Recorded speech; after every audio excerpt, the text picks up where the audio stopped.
네, 없어서는 안 될 한 가지 제목으로 말씀을 전합니다.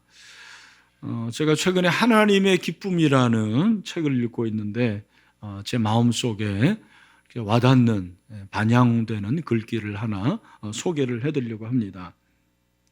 한 영혼의 가치와 탁월성은 그가 사랑하는 대상을 보면 알 수 있다.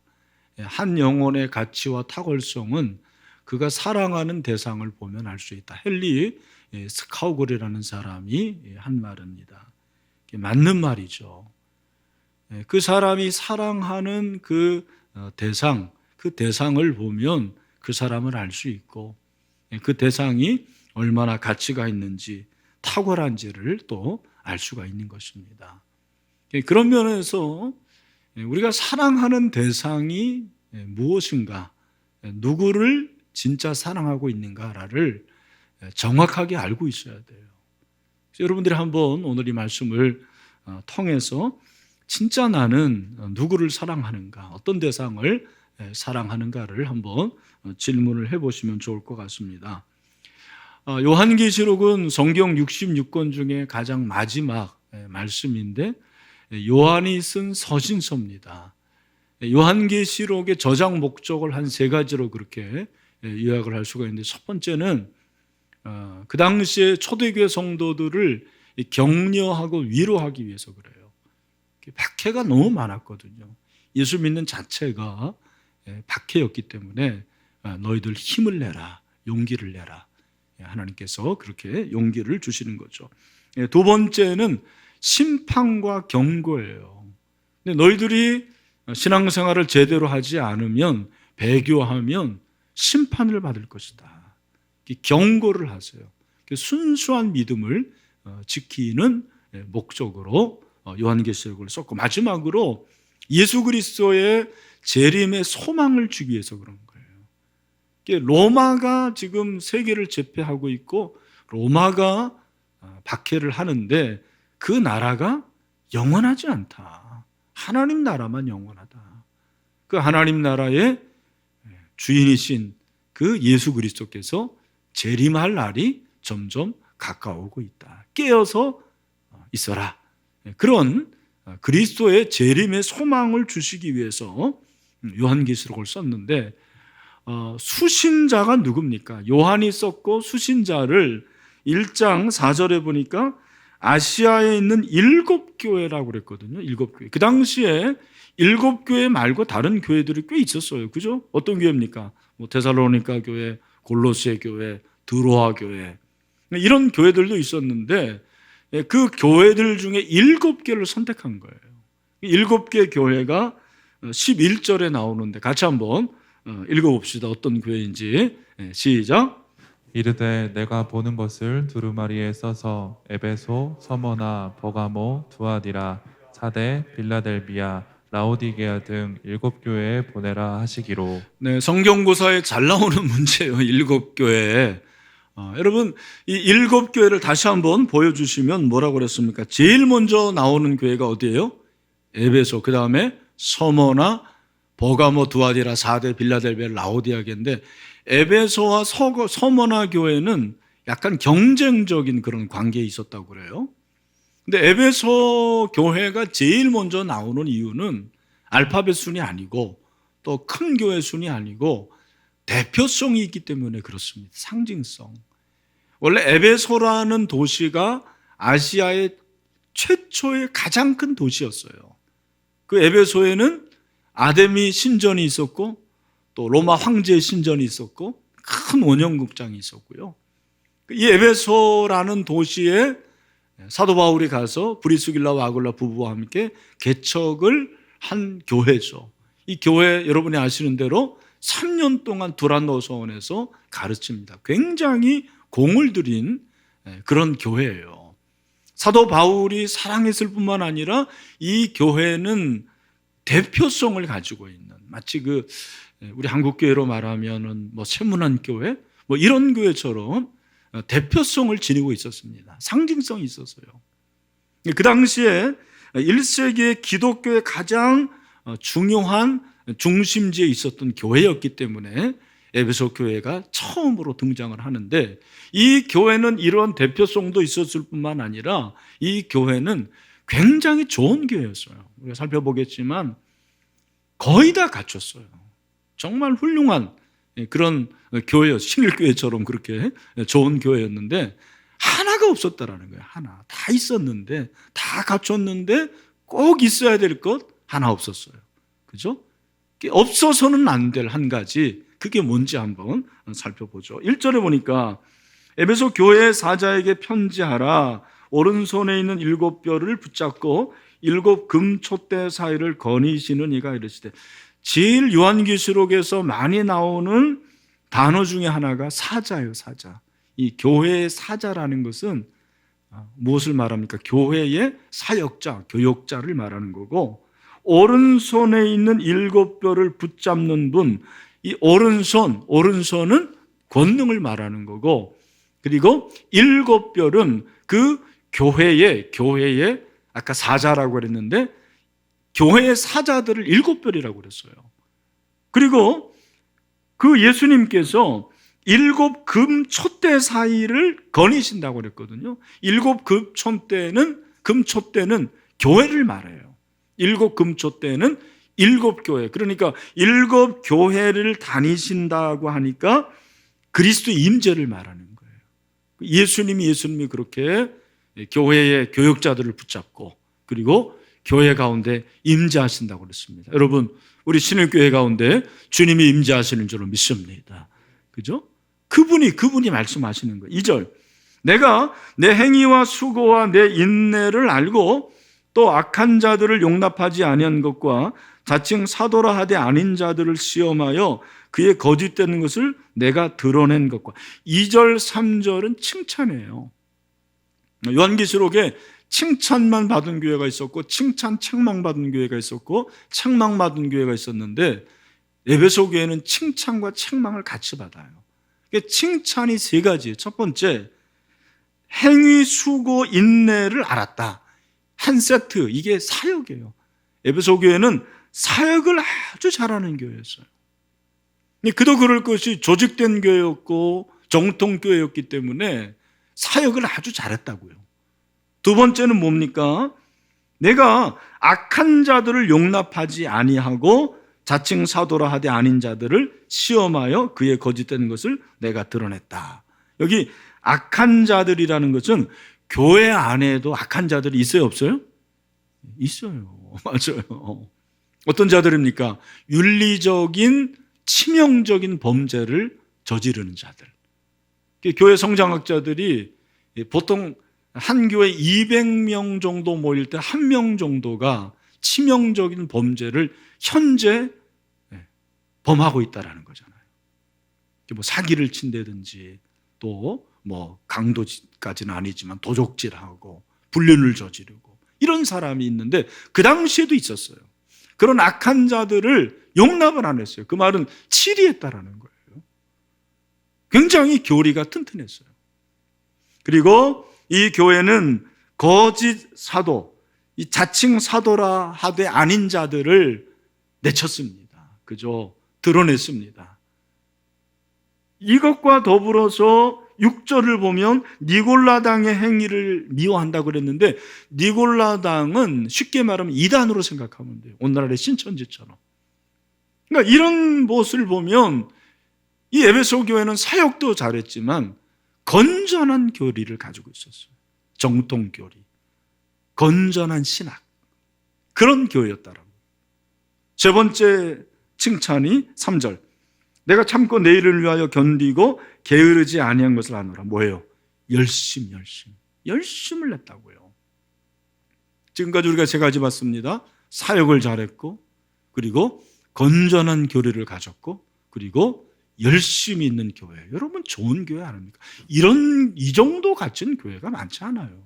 이 3박자를 갖춘 교회. 우리 신일교회도 이런 3박자를 갖춘 교회인 줄로 믿습니다.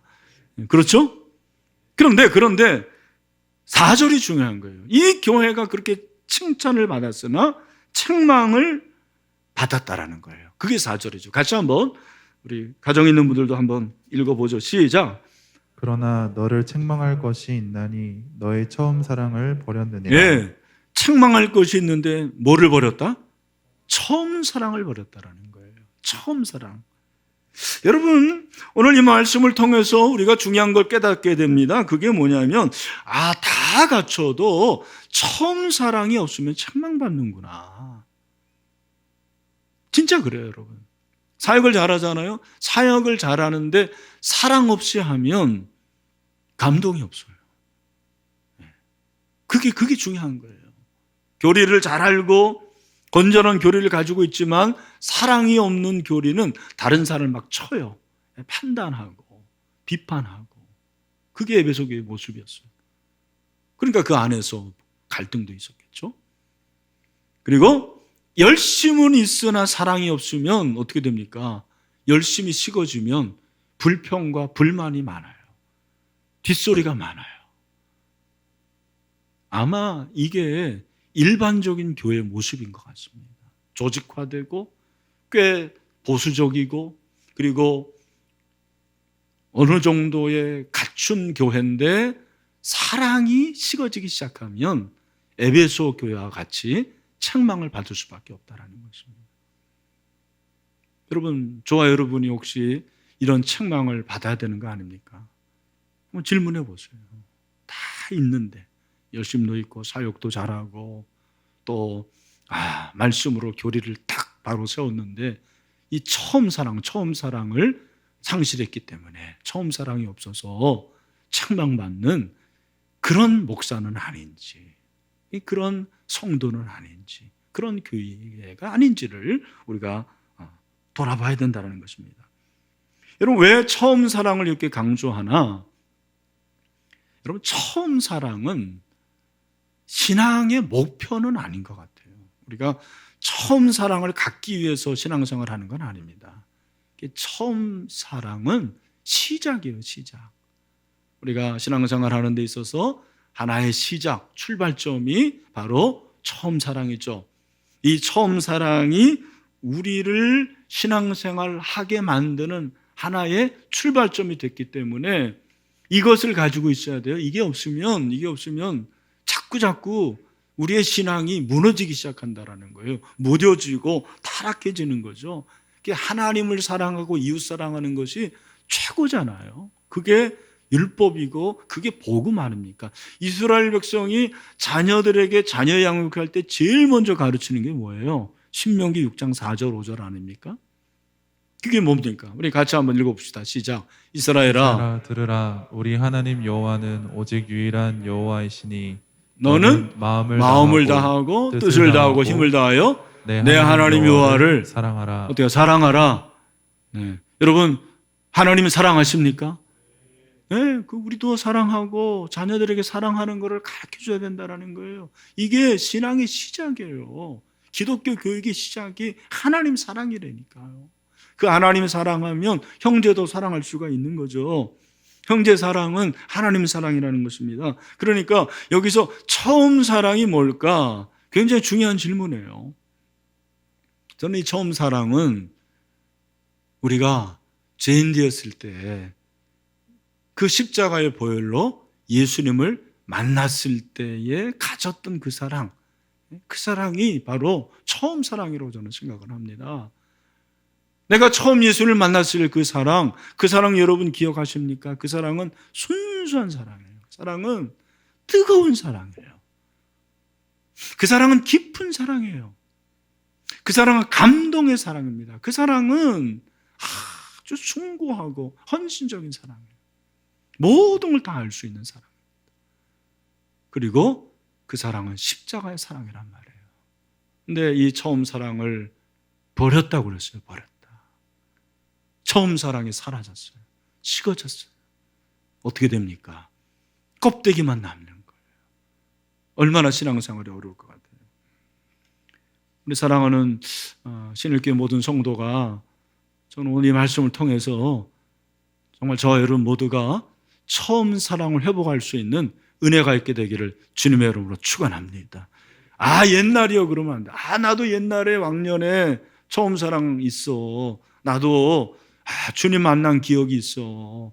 나도 은혜 받을 때가 있었어. 과거로 생각하면 현재 사랑이 있는가? 우리가 처음 사랑을 가져야 된다는 것을 누구나 다 알고 있는 거잖아요. 어떻게 처음 사랑을 회복할 수 있을 것인가? 우리 주님께서 책망만 하신 게 아니더라고요. 처음 사랑을 회복할 수 있는 길을 열어주셨어요. 그 길을 제시했어요. 그게 저는 5절이라고 생각합니다. 그래서 오늘 우리 본문에 저는 4절보다 더 중요한 게 5절인 것 같아요. 어떻게 해야 되는지를 알아야 되잖아요. 그런 의미에서 5절 말씀을 우리 크게 한번 이 현장에서 또 온라인에서 예배드리는 분들, 자, 우리 그 소리를 들을 수 있도록 크게 한번 읽읍시다. 시작. 그러므로 어디서 떨어졌는지를 생각하고 회개하여 처음 행위를 가지라. 만일 그리하지 아니하고 회개하지 아니하면 내가 내게 가서 내 촛대를 그 자리에서 옮기리라. 아멘. 두 가지를 기억하세요. 여러분 꼭 기억하십시오. 우리가 어떻게 처음 사랑을 회복할 것인가? 첫 번째 무엇입니까? 어디서 떨어졌는지를 기억하라는 것입니다. 따라합시다. 어디서 떨어졌는지 기억하라. 여기 보면 어디서 떨어졌는지 우리말 성경은 그렇게 번역을 했는데 떨어진 지점이에요, 사실은. 떨어진 시점. 우리가 처음 사랑을 떨어지게 했던 그러한 장소가 있다라는 거예요. 그리고 그러한 시점이 있다라는 거죠. 근데 여러분, 그 시점이 오래 지속되면은 결국 처음 사랑을 잃게 되는 거예요. 그런 의미에서 저는 오늘 이 본문이 물론 떨어진 시점 그리고 지점을 네가 기억하라라는 말씀도 되지만 좀 다른 의미로 말하면 이거는 내가 주님을 처음 만났을 때의 그 기억, 그 추억, 그걸 한번 기억해 보라. 그런 말씀이 아닌가 생각을 해요. 왜냐하면 사랑이라는 것은 보니까 추억을 먹는 거예요. 우리 가족들, 참 옛날에 우리 어린아이들, 우리 자녀들 놀이동산 가고 또 같이 좋은 곳에 가서 여행하고 어린아이들, 우리 자녀들이 그 어렸을 때의 사진을 보게 되면 그 추억이 너무너무 좋은 거예요. 저는 가정에서 우리 아이들의 그 옛날의 모습, 그 사진을 한쪽 벽에 이렇게 걸어놓고 자주 봅니다. 너무너무 좋아요. 이렇게 많이 컸구나. 부부도 마찬가지죠. 여러분 연애했을 때 그 자주 들렸던 카페가 있잖아요. 저희 때는 카페가 아주 드물고 주로 다방, 약속 다방에서 만났습니다. 그 다방, 또 레스토랑, 자주 걸었던 거리, 그걸 기억해 보라는 거예요. 우리 부부들도 한번 그걸 기억해 보십시오. 추억이 되살아나는 것입니다. 여러분, 주님과의 관계도 마찬가지입니다. 떨어진 시점을 기억하라라는 것은 그 전에 너 나와 그렇게 사랑을 나눴던 그럴 때가 있었지. 그런 장소가 있었지. 너 그거 한번 생각해봐. 그런 의미가 아닌가 생각합니다. 여러분에게 그런 장소가 있고 그런 시간이 있습니까? 네, 아마 있을 거예요. 저도 당연히 있습니다. 저는 모태신앙이지만 대학교 4학년 때 예수님을 만났어요. 인격적으로. 그 전에 수련회 때 숱하게 예수님 만났는데 그거 다 별로고 25살 때 제가 그렇게 예수님을 만났어요. 그 다음에 얼마나 제가 황홀하게 살았는지 모릅니다. 그 구원의 감격, 예수님을 만났을 때의 그 사랑을 가지고 신대원에 제가 입학을 했고, 그리고 그 해에 저는 러브 유럽이라는 단기 선교에 참여하게 됐어요. 그 당시에 해외여행이 일반화되지 않았기 때문에 여권 만드는 게 쉽지 않았습니다. 요즘은 여권 아무 데서나 만들잖아요. 그죠? 구청에서도 만들어주고.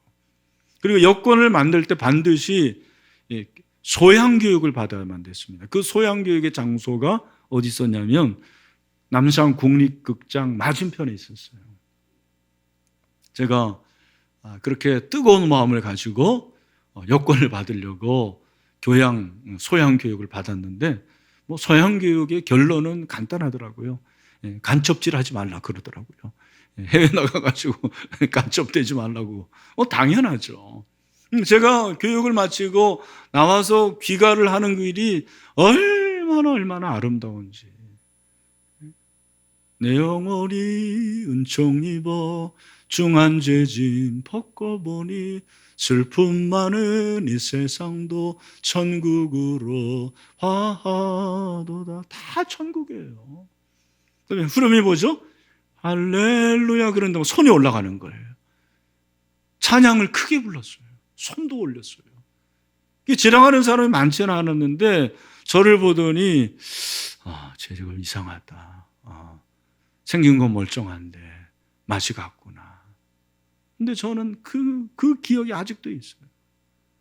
그걸 생각하면 지금도 너무너무 감사하고 감격이 됩니다. 이 사랑의 추억이 없으면은요, 신앙생활이 굉장히 어려워요. 그때로 돌아가는 거예요. 그 지점으로 돌아가고, 그 시점으로 돌아가는 거죠. 오늘 본문에 보면은 그것을 기억하라. 사실 우리말 성경은 생각하라고 번역했는데 기억하라가 맞아요.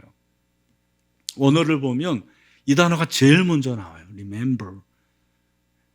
기억하라. 그리고 떨어진 지점을. 여러분, 기억은 무엇입니까? 기억은 되살리는 거예요. 이게 복기라고 생각하시면 돼요. 바둑의 복기. 바둑의 복기가 뭐죠? 이세돌 같은 그 기사들은 이거 뭐 몇 시간을 두는데 다 둔 다음에 비평하기 위해서, 그죠? 다시 처음부터 둡니다. 똑같이. 여러분, 그게 가능하다고 생각하십니까? 무슨 5분, 10분 둔 것도 아니고 몇 시간을 둔 건데 그 수를 다 기억하고 복기를 하는 거예요. 그게 어떻게 가능하냐 그랬더니 다른 게 아니고 기사가 한 점 들 때는요, 그렇게 생각을 오래 한다라는 거예요. 의미 있는 수를 두기 때문에 그게 다 기억이 난다라는 거예요.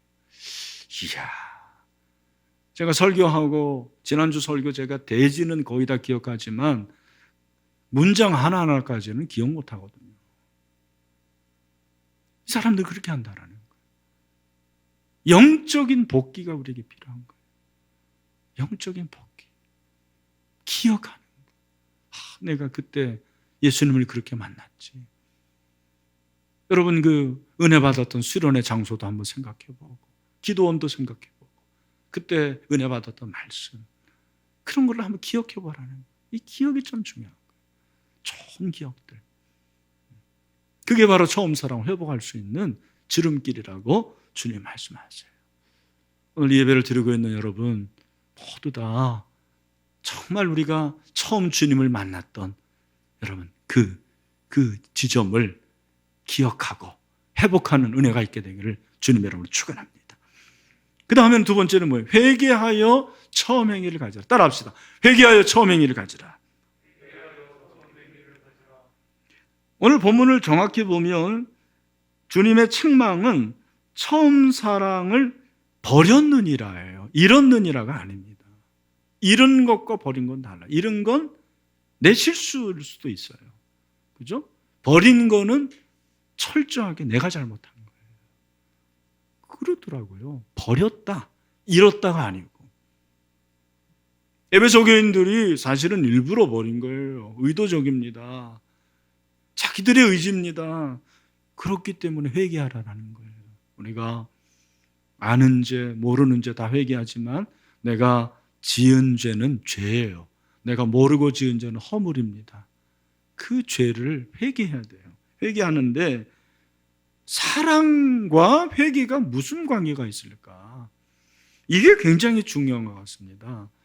예수님이 베드로가 예수님 부인하고 고기 잡으러 갔을 때 찾아가셔서 물어본 건 다른 거 아니더라고요. 네가 나를 사랑하느냐? 3번 물어보세요. 처음에는 이것들보다 사랑하느냐? 두 번째는 네가 정말 나를 사랑하느냐? 세 번째, 네가 나를 사랑하느냐? 베드로가 왜 예수님 부인했게요? 소자가, 그 소녀가 두려워서, 물론 그런 것도 있지만 그는 처음 사랑을 버린 거예요. 주님 사랑을 버렸어요. 그게 그의 원인이었습니다. 우리가 회개하는 것은요, 잘못한 것만 회개하는 게 아니에요. 사실은 내가 이런 죄를 지었습니다. 그것도 회개거리지만 정말 근본적인 회개가 뭔지 아십니까? 주님 사랑하지 않는 게 회개더라고요. 이전보다 주님 사랑하지 못하고, 이전보다 주님을 내가 사모하지 못하는 거, 그게 회개거리예요. 회개는 사랑과 깊은 관계가 있어요. 사랑하면 회개합니다. 사랑하면 부부싸움에도 사과해요. 사랑하지 않으면 사과 안 해요. 여러분, 예수님은 에베소 교인들이 사랑으로 회개하기를 원하셨습니다. 진정으로 주님을 사랑하면 회개한다라는 거예요.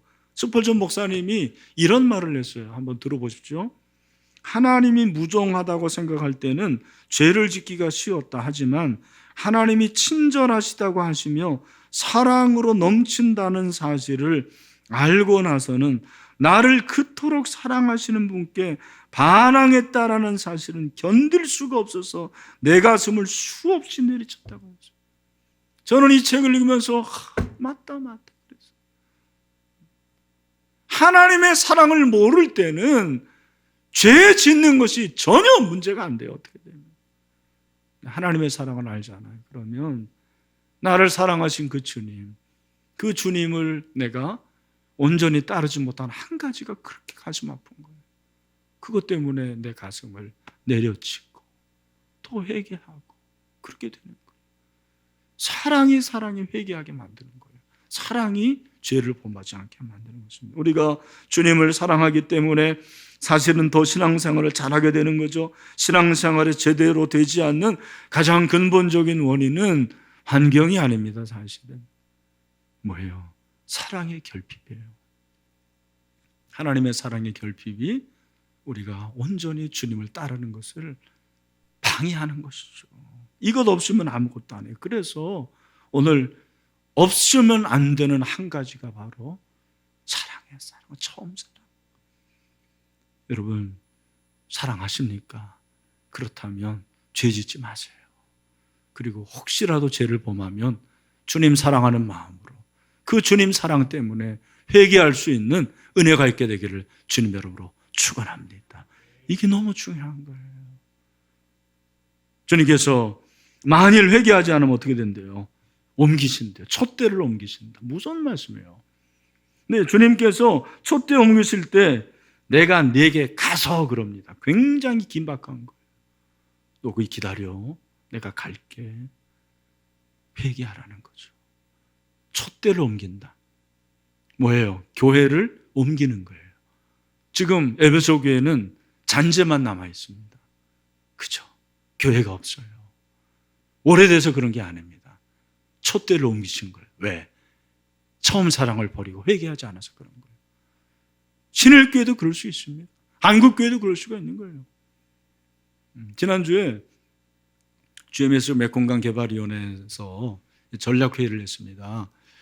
사실은 베트남에 갔든지 이렇게 회의를 해야 되는데 줌으로 이렇게 회의할 수밖에 없었습니다. 제가 이제 위원장이니까 개회에 설교를 하고 강의를 누가 했냐면 임현수 목사님이라는 분이 있어요. 아시는지 모르겠어요. 이분은 캐나다 토론토 큰빛교회 원로 목사님이 됐습니다. 몇 년 전에 북한에서 선교하다가 억류됐잖아요. 그래서 종신형 받았습니다. 3년 동안 교화소에서 진짜 죽을 고생하고 근데 풀려났어요. 기적이에요. 근데 제가 강의를 들으면서 왜 하나님이 임 목사님을 풀어나게 했는지를 알았어요. 전도하니까 그렇다만요. 이분이 이제 8월 15일 날 우리 교회 오시는데 북한에서 그 간수한테 전도를 한 거예요. 그분이 하시는 얘기가 왜 목사들이 전도를 안 하냐? 왜 선교사들이 전도를 안 하냐? 사랑을 잃어서 그렇다는 거예요. 본인이 사실은 그렇게 큰 교회 목회를 하면서 본인의 말에 의하면 그래요. 종교 연예인이었다고. 뭐 수천 명이 모이는데 가만히 있어도 성도들이 모이는데요. 뭐 처음 사랑이 없이 목회를 했다라는 거예요. 하나님께서 그 3년 동안 철저하게 고생시키는데 고난 가운데서 처음 사랑을 회복한 거예요. 예. 그러면서 자기가 만난 이 북한에서 만나는 탈북자들, 특별히 신학생들이 얼마나 뜨거운지요. 성경을 몇십도 하고요. 성경을 거의 외운대요. 근데 우리는 어떻습니까? 얼마나 지금 한국교회가 미지근합니까? 옮기신다라는 거예요, 잘못하면. 이야, 정말 그렇구나. 사랑하는 우리 신일의 모든 성도 여러분, 위기감을 가져야 돼요. 하나님께서 이 조국교회, 한국교회를, 신일교회를 끝까지 지켜주시고 교회가 교회되는 은혜가 있게 되기를 주님의 이름으로 축원합니다. 마지막으로 7절에서 뭐라고 하랍니까? 7절은 약속의 말씀인데 같이 읽겠습니다. 시작. 귀 있는 자는 성령이 교회들에게 하시는 말씀을 들을지어다. 이기는 그에게는 내가 하나님의 낙원에 있는 생명나무의 열매를 주어 먹게 하리라. 아멘. 약속이 뭐냐면 뭘 주신대요? 생명나무의 열매. 이거 언제 주셨죠? 사실은 아담에게 주신 거잖아요. 에덴 동산에서 주신 거예요. 요한계시록에서 창조를 회복시켜 주셔요. 할렐루야. 이게 은혜라는 것입니다. 이기는 자에게 주세요. 여기 이긴다라는 것은 한 번 이기는 게 아니고 계속 이기는 거예요. 우리가 이기지 못할 수도 있어요, 사실은. 패배할 수도 있어요. 그러나 다시 한번 일어나라는 거예요. 이겨서 정말 처음 사랑을 늘 가지고 있으면 생명나무의 열매를 먹게 하겠다. 그렇게 약속을 해주십니다. 놀라운 재창조의 회복이죠. 우리 가운데 이런 재창조의 회복이 있으면 얼마나 좋을까요? 신일교회가 이런 회복이 있으면 좋겠습니다. 한국교회가 회복이 있으면 좋겠어요. 여러분 모두가 그렇게 되시기를 주님의 이름으로 축원합니다. 말씀을 마무리하면서 저는 이 설교는 저에게 하는 설교예요, 사실은. 제가 지난 7월 1일부로 우리 교회 부임한 지 20년이 됐습니다. 감사하게 지난주 금요일 날 우리 교역자들이 케이크를 준비했더라고요. 20년 축하한다고. 참 코끝이 너무 아주 사했어요. 그런데 20년이 된 저에게 하나님께서 주시는 마음은 야, 이 목사 너 20년 전에 이 교회 부임할 때 가졌던 그 처음 사랑을 너 아직도 가지고 있느냐라는 질문이었어요. 글쎄요. 100%는 아니지만 어느 정도는 가지고 있는 것 같아요. 그러나 저에게도 아무래도 식어진 부분이 있을 거 아닙니까? 처음 사랑을 회복하라. 그렇게 말씀하시는 것 같았어요. 이 말씀은 여러분에게 주시는 말씀이에요. 또 이 코로나19 왜 주셨을까? 다른 거 아니라고 생각해요. 누구누구 집사, 누구누구 권사야. 너 처음 사랑을 회복해라. 그런 음성이라고 생각을 합니다. 우리 신일교회뿐만 아니라 한국교회가 이 코로나를 통해서 처음 사랑이 회복이 됐으면 좋겠어요. 정말 처음 사랑을 회복하고 주님과의 그 사랑, 십자가의 사랑을 다시 한번 갖게 되어서 우리가 이기는 생명의 역사를 경험하기를 주님의 이름으로 축원합니다.